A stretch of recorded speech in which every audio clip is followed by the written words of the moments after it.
So this is the 2150 GMT version of the BabyAngelGeronimo editions, KhoodeelaarTV television channel, being broadcast only on the internet, not on satellite, not on terrestrial, and not on cable platforms. This is the KhoodeelaarTV television channel, broadcasting under the banner of BabyAngelGeronimo editions. The fact that BabyAngelGeronimo editions have been covering, of course, the antics, criminality, depravity of Boris Johnson and his cabal has been reinforced and strengthened in terms of the evidential basis on which we founded this banner. Because the crassness of Liez Truss defies belief, defies condemnation. I mean, her shallowness was pointed out by unintentionally, of course, but it was a fact that Newsnight archive search, which found that in 1994 in Brighton, Liez Truss was recorded as a young member of the Lib Dems. And the point she was making on the recorded clip was that the monarchy should be abolished. Of course, that was revealed by Newsnight during the so-called contest that Liez Truss was engaged in against Rishi Sunak. And she immediately retracted and dismissed her own previous demand for the abolition of the monarchy as of no significance at all. But Liez Truss is a liar because she had a substantial amount or period of adultery with the married member of parliament, conservative member of parliament, Mark Field at the time, while she was also married. And it seems that her husband is somebody who has no real moral identity of his own. He's shamelessly grinning in the pictures that have so far been published. Of course, his pictures are not being published anymore in the last, or at least they haven't been in the last 78 hours or so, during which time even the Murdoch scum and the Murdoch Times and the lying Boris Johnson graph have been openly rubbishing her defiance that she is not for turning. Now, the Times is saying in a piece that it ran about the demand, about the 24 hours. Let's check exactly what the Times is saying. We're talking about the Times of today, that is Friday. Saturday is tomorrow, when the papers are going to be, I think, even more thorough. Now, she's saying on the Times of the 30th of September, that is Friday, defiant PM set to curb benefits to fund budget. Now, this is something that will create problems for whoever or whatever gang replaces the Conservatives, because Liez Truss is practically finished the Conservatives in terms of the Conservatives being in government. And this one, that she's going to cut benefits. I mean, this is something that defies condemnation. No words of condemnation can actually capture the depth of depravity that this idiot, this completely criminal, stupid, self serving, selfish, self seeking, self promoting wrongdoer has the gall to kind of promote. Attacking, attacking people that actually live on so called benefits, which is the benefits in the UK are way, way too inadequate for people to have a decent living on them. And people who are forced to depend on benefits are forced to depend on benefits because there is no alternative. That means the state, which is always being attacked by the conservatives, the state intentionally lets down the people who can least afford. And this is the thing that will also kind of make things difficult for anyone who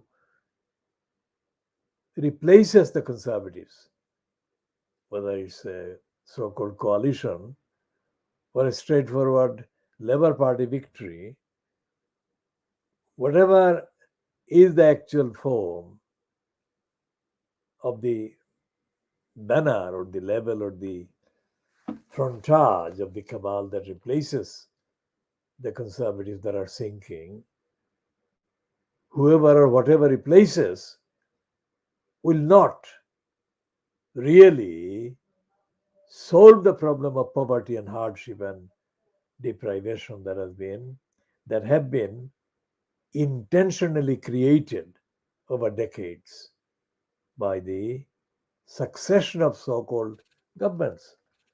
And the Times subheading says Labour surges to 33-point lead over Conservatives. Now, all the Conservatives and others who are abandoning Liez Truss and are kind of shoring up the previously, very until very recently, sinking image of the Keir Starmer fronted Labour Party. They are now doing overdrives in promoting and hyping up Keir Starmer. We want to put on the record that Keir Starmer is not the answer, not because of who he is, but because of what he has done and what he has actually stood for and what he will not want to do. He won't want to do away with the real ideological agenda that the conservatives have been following. And he won't solve the problem of poverty and hunger and hardship. Because Keir Starmer, we call him the political murderer of the Labour Party. We say that because Keir Starmer has destroyed the values of the Labour Party, or the values for which the Labour Party was founded more than 100 years ago. And Keir Starmer, when he was the Director of Public Prosecutions and was about to retire from that post at the Crown Prosecution Service after 5 years of stint. That is, the 5-year term is a stint most people do, and they don't do a repeat. So when he was finishing his stint of 5 years as the Director of Public Prosecutions, Keir Starmer took the initiative. And he took the initiative of making it harder. That was in 2013. Making it harder for the poorest and the most vulnerable people to make effective claims for decent income, basic income, decent benefits. So Keir Starmer created traps for the most vulnerable, the weakest in terms of the income level. So this is the man the conservative supporting media are already praising and hyping up.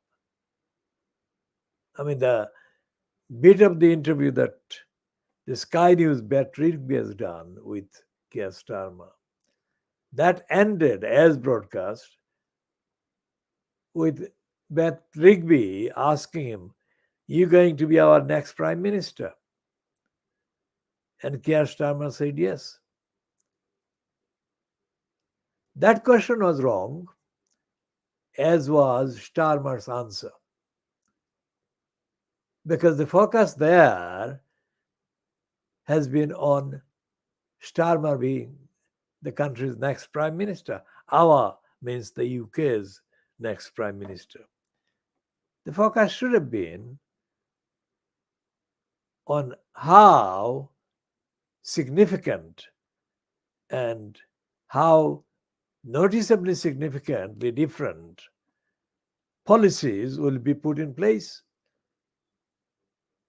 to put an end forever to the catastrophic conservative robbery of the poorest and the most vulnerable, and the conservatives' abuse of the public money in hundreds of billions of public money. For example, in the edition of the Sky News press preview concerning the contents of the front pages of the papers on Thursday, and this edition of the press preview was being done in the evening of Wednesday, fronted by Sky News presenter Anna Botting, and featured Andrew Pierce of the Daily Mail and Kevin McGuire of the Daily Mirror. Now, the first time ever that I have noticed anything that Andrew Pierce has said that is not contaminated and can be cited objectively as evidentially justifiable and rational statement, which is that 100 billion plus has been wasted or is going to be wasted in propping up HS2, which is a proper target for using to cut and scrap the HS2. This is the most important point that anyone on mainstream television has said that I have noticed. Anyone of the long-standing or long-running regular appearances as Andrew Pierce is, and he is also a presenter of a radio slot funded by Rupert Murdoch.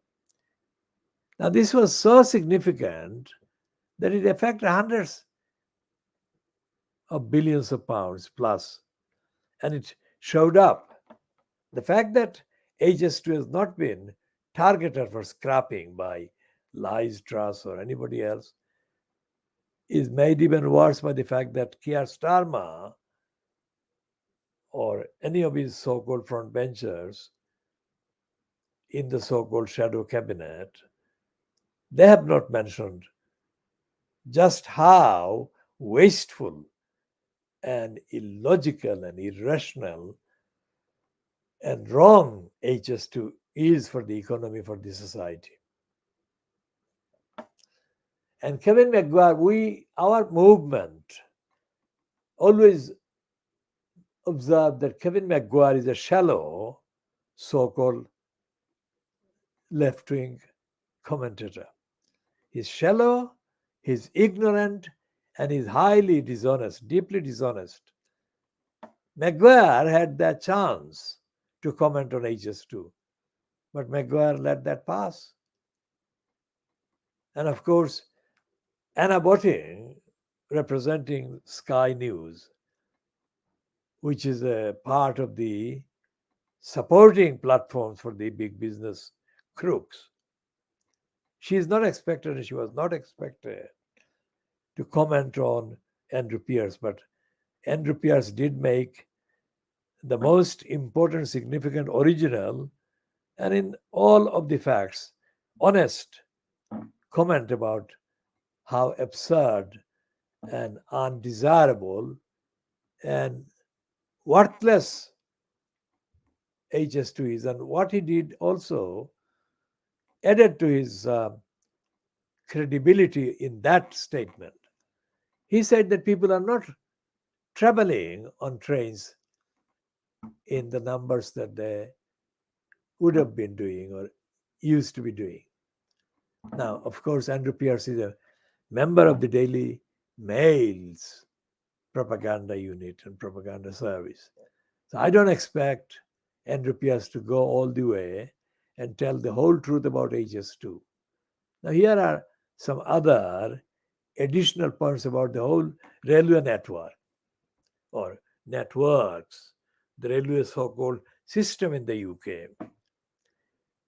Now, when the Conservatives denationalized what used to be called the British Rail, the British Rail was running incompetently.